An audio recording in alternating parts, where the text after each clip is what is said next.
Hi everyone, welcome back to my YouTube channel. My name is Jadai and I'm so happy to see that you decided to click on this week's video to talk about mental health and the Christian community. Thank you for choosing me to talk about this subject. I know it's not something that's easy and I'm not a professional. I'm just somebody that went through all of this. So again, I want to thank you for choosing me, and don't forget to subscribe to our videos that we are dropping every second Tuesday with me and sometimes of my guest. And without further ado, please enjoy this week's video.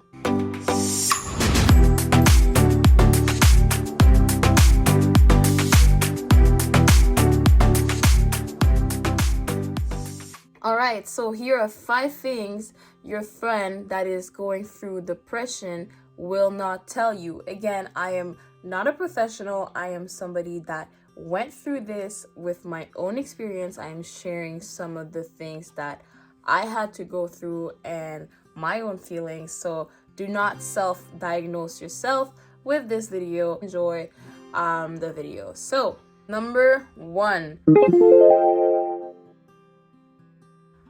everything seems to be harder.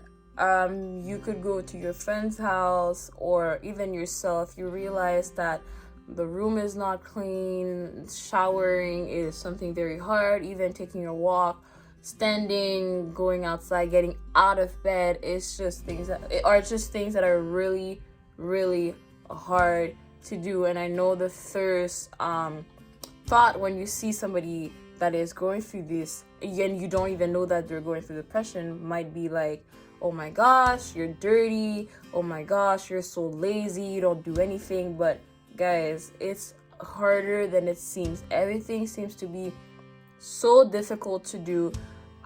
When I was going through depression, I honestly could not get out of bed. I didn't want to.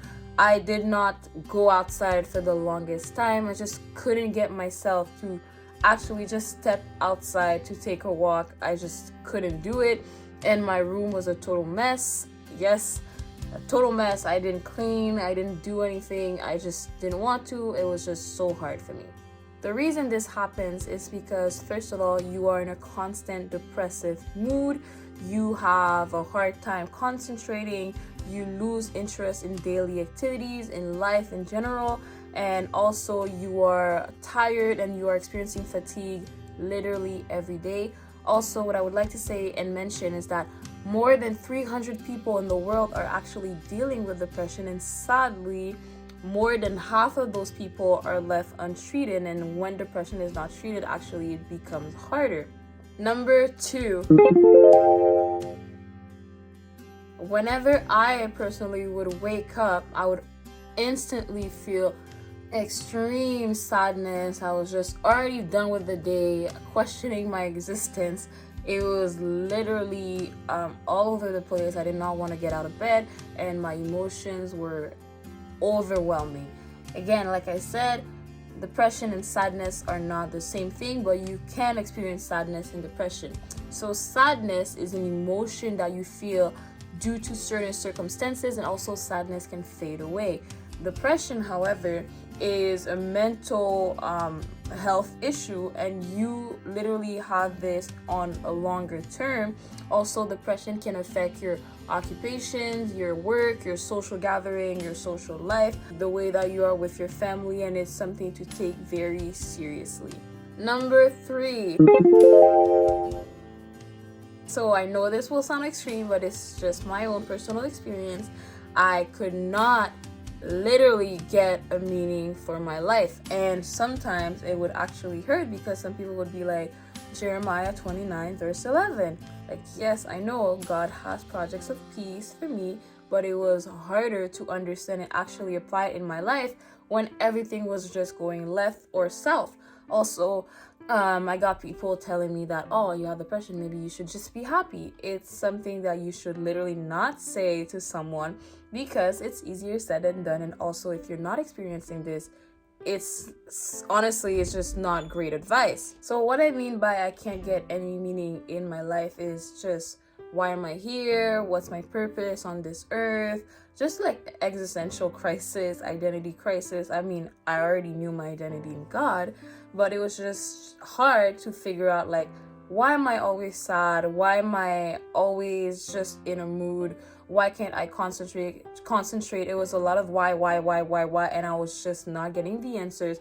So it's hard, and please be careful of the type of advice you will give your friend when they're telling you that they can't get any meaning in their lives. What I should also mention is that if you see something wrong, if you see that something is off, please do not hesitate to actually seek medical help, or just 911. Do not hesitate to dial it. It's better if you get your friend the help they need, rather than having a surprise or a situation ending badly. So do not be afraid to contact, or if you see that their life is in danger, don't be afraid to contact 911, hospital, whatever it is that you need to do to help them get better. So number 4 is that if they're canceling plans, or if they're not texting you, or if they're not reaching out, it doesn't mean that they don't value your friendship. Like in my case, I would cancel plans. I know we have COVID, but like restaurant dates, or just going for a walk with friends, or just texting them last minute, because it's not that I didn't like going out with that person, or I didn't like them, or I just didn't value our friendship. It's just literally I was afraid to have, again, a panic attack while being there. I was afraid that I would burst out of tears in a social gathering, and I didn't want that to happen. I didn't want to deal with it, so I would just rather stay home to not be in those situations, because it was easier for me. Last but not least, number 5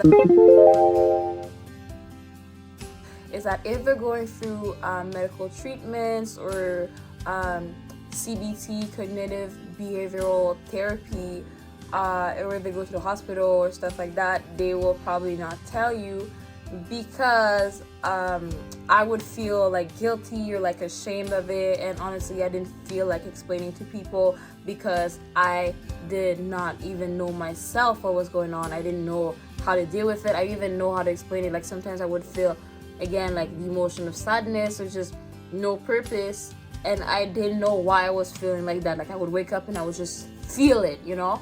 So if I don't know how to explain that emotion, or that certain state of mind, how can I explain it to somebody else? I didn't want them to ask me questions like, why? But why? Like, how?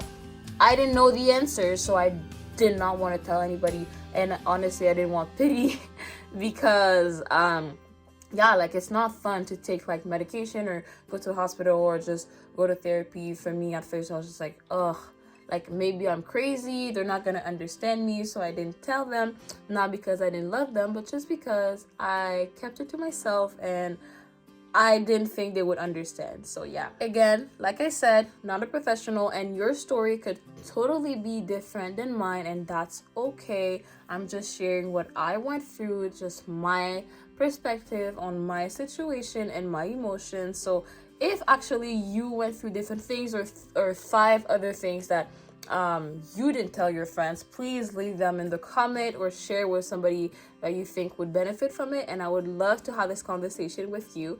And thank you again for tuning in. I hope you guys like this video. Don't forget to like, comment, and subscribe, and I'll see you next time.